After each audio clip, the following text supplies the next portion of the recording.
Conspicuously absent from Republicans' protest over President Obama's release of Bush-era torture memos has been the T word itself. That is, until House Minority Leader John Boehner weighed in today. They've decided to close the detainee base down in Cuba without having any plan for what they're going to do with those terrorists or who are hell-bent on killing Americans. And then last week they released these memos outlining torture techniques. Torture techniques? John Boehner acknowledging it. We're making progress. In an intrinsically related story, who is not making progress is President Obama's pick for Assistant Attorney General for the Office of Legal Counsel, Dawn Johnsen.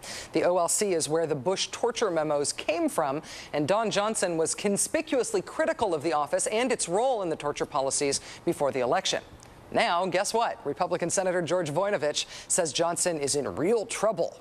Senator Arlen Specter says a GOP filibuster of her nomination remains under consideration. And Senator John Cornyn says, quote, "I just don't think she's qualified for the job. First of all, she's an ideologue."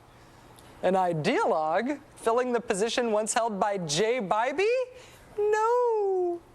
In order to avoid talking about the torture thing, the T word, there's now protest of Dawn Johnsen's position on reproductive rights.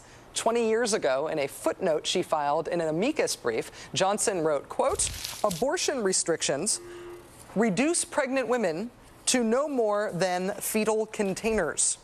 Now her anti-abortion rights Republican opponents say Dawn Johnsen says women are fetal containers. Actually, she was saying that's what you guys think of women. Maybe Republicans loathe Dawn Johnson's ideology.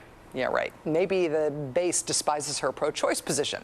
Or maybe it's a lot of hoo-ha to cover their fear that Dawn Johnsen would give no quarter to torturers. Joining us now is Dahlia Lithwick, senior editor at Slate.com. Dahlia, it's great to have you back on the show. Thank you for having me, Rachel.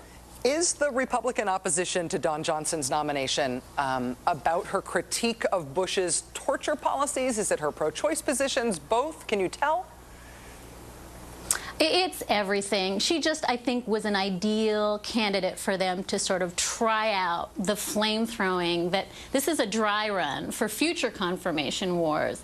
And I think they just want to test the waters. She's such a perfect candidate for them because, as you said, she's been very vocally supportive of abortion rights, even though it was in a footnote. She's been very, very vocally critical of the work that happened at the OLC in the Bush administration.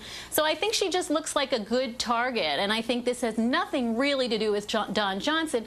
It's sort of a little warm-up, a practice run for when they really go after someone in a confirmation hearing for the courts. In terms of the substance of the way that they are attacking her, does the Office of Legal Counsel have any oversight of the abortion issue in any way? No, okay. It's they're using it as a proxy for how she thinks, you know, which is absurd on its face. As you say, it's a 20-year-old brief and it's a footnote, but I think they're saying she's such a raging ideologue that she can't see straight. At Johnson's confirmation hearings, there was one comment from Republican Senator Jeff Sessions that stuck with me because he accused her of, and I'm quoting here, blogging, advocating, and speeching for the opposite side. Now, I don't want to get into the whole nuts and bolts of speeching here, but essentially he's saying she's got a side. She has known positions on things. Does it make any reasonable sense that that would be an objection to an OLC candidate? Well, it's doubly paradoxical if you think about it, because the thing she was blogging and speeching about was torture. It was how bad OLC was and how sloppy their work was. So it puts the Republicans in this awful position of having to say, because the work they did in the Bush OLC was terrific, how dare she call it into question? So it's really doubly ironic to go after her for this particular issue. This is an issue on which she was very clear before the rest of us were clear that the memos were bad, the lawyering was sloppy, and that torture was torture. Yeah, now she'll come in and she'll sully that office. It's amazing to me. On the issue of torture, on the issue of accountability and moving forward, if she is head of the OLC, will that have any influence on, say, what further memos get released, what further information about the previous work of that office becomes publicly known, or is that something that gets decided by the Attorney General?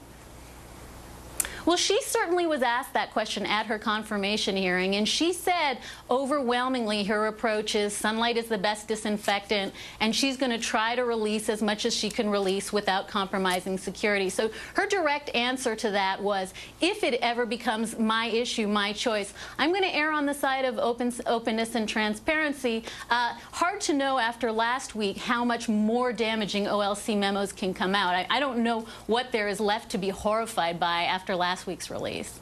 Dahlia Lithwick, senior editor at Slate.com. Thanks for coming on the show tonight, Dahlia. Always a pleasure, Rachel. Coming up on Countdown.